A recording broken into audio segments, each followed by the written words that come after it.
the correct response for Chuck Schumer was to do what what Minority Leader Hakeem Jeffries did in the House, which was to say, I'm not helping you unless you come to me and negotiate on this bill.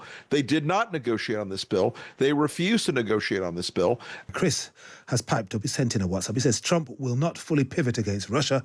It might not be compromat, but Trump is owned by Putin. Chris, thank you very much indeed for your opinion. And talking of Trump, let's talk about what's going on in Washington, where efforts to prevent a US government shutdown cleared a major hurdle this evening. That's after 10 Senate Democrats joined with their Republican colleagues to vote in favor of a measure that secures federal funding until autumn. But the Democrat backing, most notably from Senate Minority Leader Chuck Schumer, has drawn criticism. House Democrats, including some of the party's most senior members and progressive activists, characterized Mr. Schumer's stance on the spending measure as a shameful capitulation to Donald Trump. Let's speak to Rick Wilson, Republican strategist and founder of the Lincoln Project. Rick, good to talk to you again. Good evening. How are you? Good evening. I'm very well. I was watching you, I think it was social media on a podcast, and you came into my timeline, and you looked like you were going to blow a gasket. You were absolutely furious with Schumer, and you included some very, how can I put it, salty language. Can you explain why? Look, Chuck Schumer took in a poker game where Donald Trump and the Republicans were holding a pair of twos, and he folded immediately.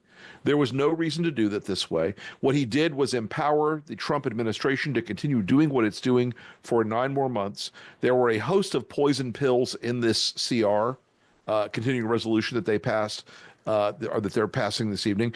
And those things were absolutely part and parcel of the ongoing efforts of Trump and Elon Musk and Doge and the rest of this organizational chaos that they're doing. And the Republicans control all 3 branches of government. They control both houses of the legislative process.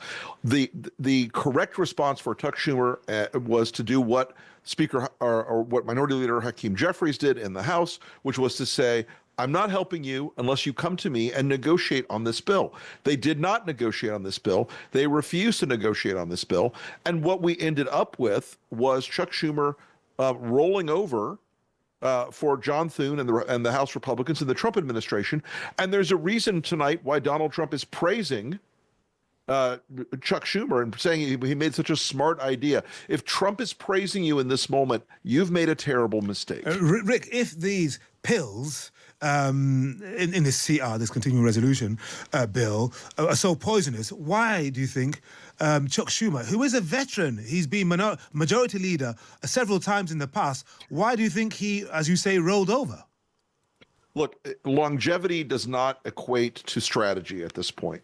This is a guy who did not understand the stakes of the moment that we are in right now. He still lives in this world where he thinks it's my honorable colleague across the political aisle, instead of facing up against Donald Trump and a team of people who have a very, very different understanding of our politics, of our moment, of the threat to democracy that Donald Trump poses, and of the character of the people that are his counterparts on the other side of the aisle now.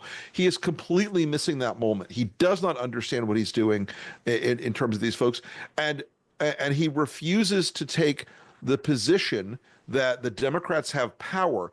And in American politics, as generally universally, if you think you have power and will refuse to exercise it, you no longer have power. Why do you think 9 other Senate Democrats joined him in voting with the Republicans if, as you believe, this bill gives Donald Trump huge discretion on spending decisions? Some of them are in states where they feel like they have a higher vulnerability politically to a shutdown. Some of them are voting with Schumer, I think, for some internal political reasons, and a few I don't have their motivations. That I don't know them well enough to know their internal monologue on what's happening. Maybe they feared that a shutdown would be worse for Americans than the alternative, and they feared that they might get blamed at the next elections, the midterms. Here's what would have happened if we had shut down the government. It would take about 3 or 4 days before the Republicans came back to the Democrats and said, help, we need to reopen the government. And then the Democrats then would have had the leverage to negotiate again on this point. They could have negotiated in the beginning.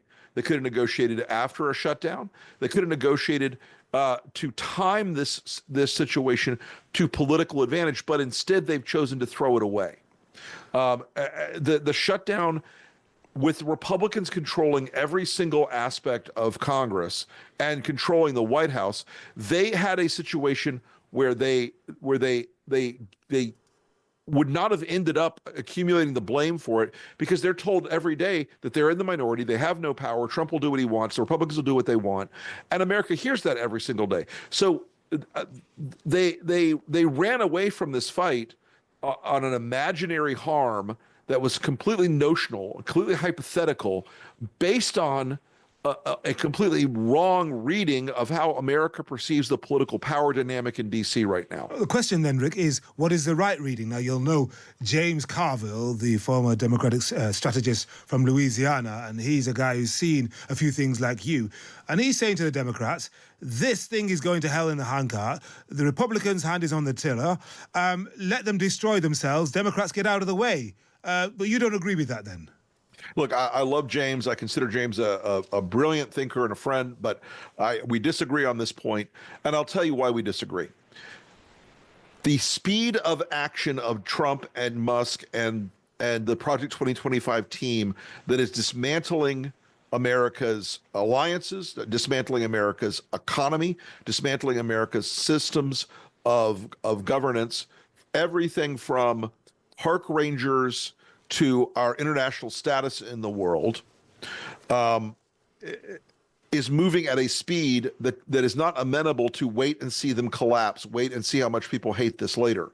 They're breaking things at a pace that, if you allow it to continue, and they're impinging now upon the judicial system, upon rights and liberties of Americans at a speed and a pace that is a proximate danger, not a hypothetical danger to people and their rights in the Constitution.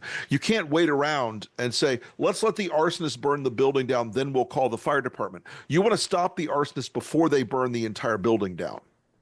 Vivid stuff from Rick Wilson. Thank you very much, Rick. And Rick Wilson is a Republican strategist and founder of the Lincoln Project. And Chris has just sent in another WhatsApp. He says, Rick's got a podcast, Lincoln Project, Enemies List. I haven't checked that out, but I might do. Great. Thank you very much indeed for that.